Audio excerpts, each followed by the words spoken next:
कर देगा। राजवर्धन की भी राजवर्धन की भी तो शशांक ने एक तो राजवर्धन द्वितीय और ग्रहवर्मा, राजवर्धन द्वितीय के बहनोई ग्रहवर्मा, इन दोनों को ही मौत के घाट उतार दिया। हालांकि याद रखिएगा, शशांक ने अकेले ग्रहवर्मा को नहीं मारा, उत्तर गुप्त वंश का शासक देवगुप्त भी था, देवगुप्त भी इसके साथ में शामिल था। शशांक के साथ देवगुप्त भी था, उत्तर गुप्त वंश का शासक। इन दोनों ने ही मिलकर ग्रहवर्मा को मौत के घाट उतार दिया। तो जब राजवर्धन की इस बात की सूचना पड़ती है कि शशांक ने इसके बहनोई ग्रहवर्मा को मौत के घाट उतार दिया, तो ये बहुत क्रोधित होता है। सबसे पहले तो इसने राजवर्धन द्वितीय ने देवगुप्त को पराजित किया और इसके पश्चात इसने शशांक पर भी आक्रमण किया, राजवर्धन द्वितीय ने।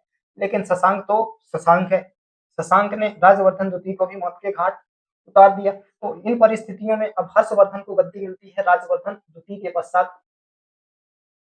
अब इन परिस्थितियों में क्या परिस्थितियां हैं, तो ये थानेश्वर में होगा, थानेश्वर की गद्दी पर बैठेगा हर्षवर्धन। तो वहीं इसकी बहन है कन्नौज में जिसके पति की हत्या हो चुकी है ग्रहवर्मा की। तो हर्षवर्धन को ये मालूम पड़ता है कि अब जो इसकी बहन है राजश्री कन्नौज में थी, राजश्री, ये आत्महत्या के उद्देश्य से विंध्याचल के जंगलों की ओर पलायन कर रही है। सबसे पहले तो ये अपनी बहन को बचाएगा, राजश्री को। इसके पश्चात हर्षवर्धन पुनः कन्नौज जाएगा और कन्नौज के सरदारों ने एक कुलपुत्र नाम के व्यक्ति को कन्नौज की गद्दी पर बैठा दिया था। तो उस कुलपुत्र को पराजित करेगा, कुलपुत्र को पराजित करेगा हर्षवर्धन। और इसको पराजित करने के पश्चात कन्नौज पर भी अधिकार स्थापित हो जाएगा। कन्नौज पर किसका, तो हर्षवर्धन का। तो हर्षवर्धन ने अपनी नई राजधानी कन्नौज को बनाई। पूछा जाए हर्षवर्धन की राजधानी तो कन्नौज।